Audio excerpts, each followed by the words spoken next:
Dear brothers and sisters, Namaskar. Today's Baba's message from the book Light Comes. The topic is spiritual outlook. The innumerable structures which arise as a result of the countless vibrational undulations of the Supreme Entity have on the one hand enlivened every step of creation with restless vitality and blissful sweetness, and on the other given scope for the mistaken understanding of Him as many, not one. From this mistake arises all life's delicious sweetness, its spicy flavors, and also its piercing bitter scorpion stings, its heart-rending moans of grief. Hence, in one we see many, in all their perfections and imperfections, in all their sweetness and bitterness, all due to the special role of the Indriyas, the sense organs. In the first stage of human life, when people notice the colorful processions of various tanmatras such as form, taste, smell, color, touch, etc., they immediately become attracted towards them. The entire universe appears to be a grand caravan of many colors. It seizes their senses and their minds, rush after it, taking it to be the goal of life. In the first stage, this enchanting material panorama propels people from their inner world to external life. If at that stage someone tells them to move towards the internal world, they become irritated and annoyed. They think, "Oh, I am quite fine here." Blending their colors with the colors of all, strolling on soft carpets of green grass, they think, all these things are meant for me. This material-oriented existence is the first stage of human life. At this stage, one wants to express only one thing with the whole of one's being, and that is, I exist. Only I exist. Trials and tribulations compel people to ponder deeply. Sorrows inspire them to analyze the law of cause and effect. Their wounded hearts want to be soothed with a healing balm from an entity greater than themselves. They realize then that there is a greater entity than their little selves. Whatever might be their relation with that entity, and whether that entity is within their reach or not, they cherish the hope of gaining something from Him. They cry out, "Save me, protect me." Then they change their mental tune and say, "I exist, you also exist." When this relationship of hope and fulfillment fails to remove their internal dissatisfactions, when the greenness of the external world fails to moisten the desert of their minds, when the seeds of their desire do not sprout, then they realize that they will have to go still deeper inside. The key to the solution lies deeper within. They are still within locked doors and windows in search of the key. They move inwards, but they are unable to find it. They do not feel that they are even near a guide, far less in close association. Concentrating all their mental anguish, they begin to shed tears in their minds and, beating their heads, say to the unknown Lord of their life, I have spent my life in vain. Such a great Lord I did not worship. I lost the greatest jewel. I am indeed an unfortunate creature. I never enjoyed even a drop of nectar of the love of God. Paramapurusha, the supreme consciousness, is the supreme cognitive faculty. Nothing is outside him. He too feels the inner agony of despairing people in the core of his heart and shows them the soothing path of enlightenment. Then those despairing people cry out in the exuberance of their joy, O Lord, you exist. I also exist. They continue to move into the inner world. The charming allurements of the external world no longer keep their minds in thrall. The dazzling splendor of form and color, their glittering attraction, no longer evokes any response in the innermost recesses of their minds. The radiance of the colorful world and the effulgence of their inner life become one. Just as Prasad says, what you were in the beginning, you will become in the end. Just as bubbles rising from the water into the water will merge again. The pot is in the water is in the pot. Water inside and outside. If the pot is broken, the water become one. Only the wise understand this great idea.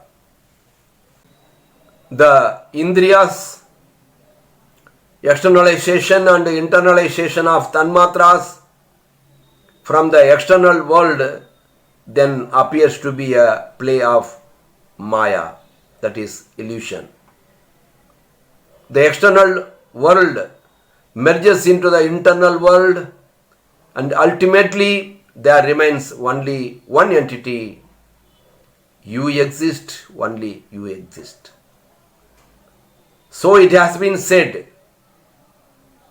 Jnanashayam bhashate nanya deva. That is, of all knowledge, only this remains. Namah Shivaya Shantaya, page number 138. அன்பு சகோதர சகோதரிகளே வணக்கம். இன்றைய பாபாவினுடைய ஆன்மீக செய்திகளில் light comes என்ற புத்தகத்திலிருந்து பார்க்க இருக்கின்றோம். அந்த பரம்பொருளிடமிருந்து தோன்றுகின்ற எண்ணிலடங்காத அதிர்வலைகளின் விளைவாக எண்ணிலடங்காத உருவ அமைப்புகள் உருவாகின்றன. படைப்பின் ஒவ்வொரு கட்டத்திலும் அவை ஒரு புறத்தில் துடிப்பான உயிராற்றலையும் இனிமையான ஆனந்தத்தையும் பெற்றிருக்கின்றன. மறுபுறத்தில் அந்த பரம்பொருளை ஒருமையானவன் என்று நினைக்காமல் பலவென்று தவறாக புரிந்து கொள்ளும் இயல்பை பெற்றிருக்கின்றன. இந்த தவறில் இருந்துதான் வாழ்வின் எல்லா சுவையான இனிப்புகளும் காரசாரங்களும், குத்துகின்ற மற்றும் வேதனையான தேல் கடிகளும், நெஞ்சை பிளக்கின்ற துன்ப ஓலங்களும் பிறக்கின்றன. இப்படி ஒன்றில் பலவற்றை காண்கின்றோம். இந்த நிறையும் குறையும், இன்பமும் துன்பமும் இந்திரியங்களால் தான் உருவாகின்றன. அதாவது நமது உறுப்புகளால், உடல் உறுப்புகளால் தான் உருவாகின்றன. மனித வாழ்வின் முதல் நிலையிலே மனிதர்கள் வடிவங்கள், சுவைகள், வாசனைகள், நிறங்கள் மற்றும் தொடு உணர்வுகள் ஆகியவற்றின் வண்ணமயமான ஊர்வலங்களை காணுகின்றனர். உடனே அவற்றால் கவர்ந்து இழுக்கப்படுகின்றனர்.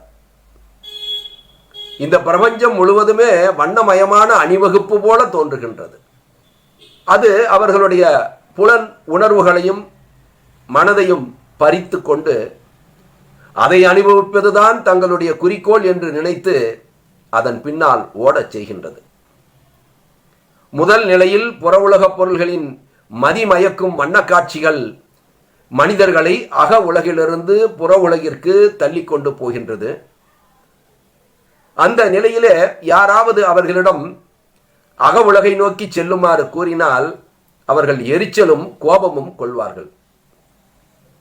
நான் இங்கே மிகவும் நன்றாகத்தான் இருக்கின்றேன் என்று அவர்கள் கூறுவார்கள். அவர்களுடைய வண்ணங்களை மற்ற எல்லா வண்ணங்களோடும் கலந்து பசுமையான மெல்லிய புல்தரையில் இதமாக நடந்து கொண்டு இவை அனைத்துமே எனக்காகத்தான் இருக்கின்றன என்று அவர்கள் கூறுகின்றார்கள். இந்த பொருள் சார்ந்த வாழ்வுதான் மனிதனுடைய வாழ்வின் முதல் நிலை. இந்த நிலையில் ஒருவன் ஒரே ஒரு உணர்வை மட்டும், அதாவது நான் இருக்கின்றேன், நான் மட்டுமே இருக்கின்றேன் என்ற உணர்வை மட்டுமே வெளிப்படுத்த விரும்புகின்றான். சோதனைகளும் வேதனைகளும் மனிதர்களை ஆழ்ந்து சிந்திக்க வைக்கின்றது. துன்பங்கள் அவர்களை காரண விளைவு சட்டங்களை ஆய்வு செய்ய தூண்டுகின்றது. புண்பட்ட அவர்களுடைய இதயங்கள் அவர்களை விட பெரிய ஒரு பொருளிடமிருந்து இதமான மருந்தை தேடுகின்றது. அப்போதுதான் அவர்களுக்கு தெரிகிறது தங்களுடைய சிற்றுயிரை விட பேருயிர் ஒன்று இருக்கிறது என்பது. அந்த பொருளோடு தங்களுக்கு என்ன உறவு என்பதை கூட தெரியாமலேயே,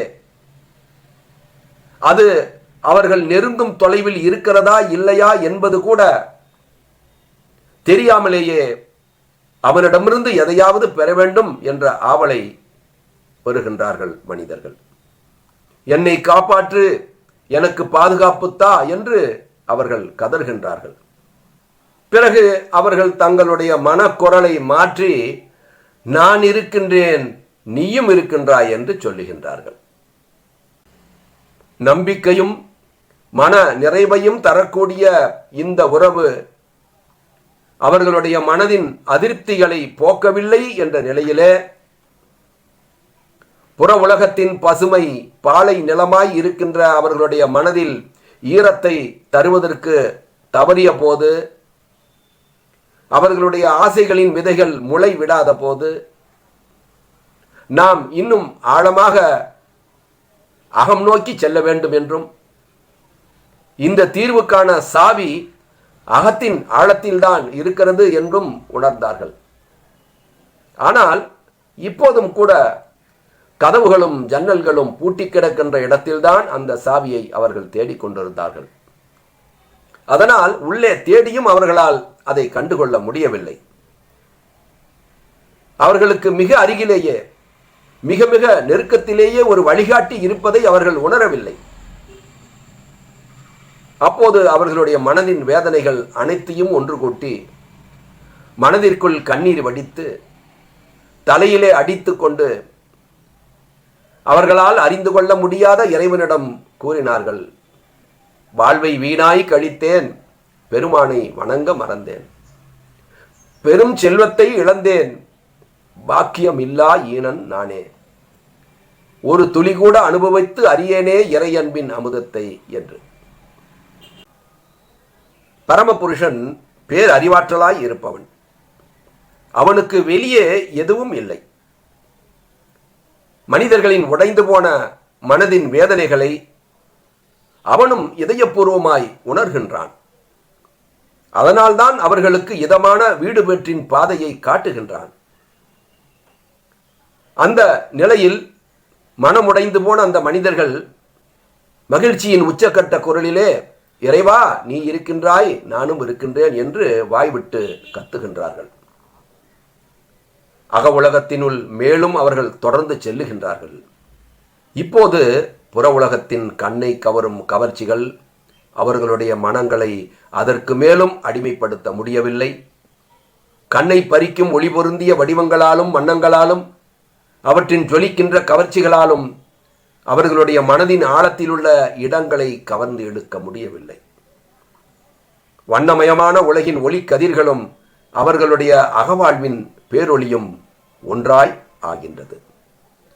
அப்போது பக்தன் சொல்லுகின்றான், முதலில் நீ எப்படி இருந்தாயோ முடிவிலும் அப்படியே ஆவாய். நீரிலிருந்து மேலே வந்த குமிழ்கள் மீண்டும் அந்த நீரிலேயே எப்படி கரைந்து போகிறதோ அப்படித்தான் இது என்று.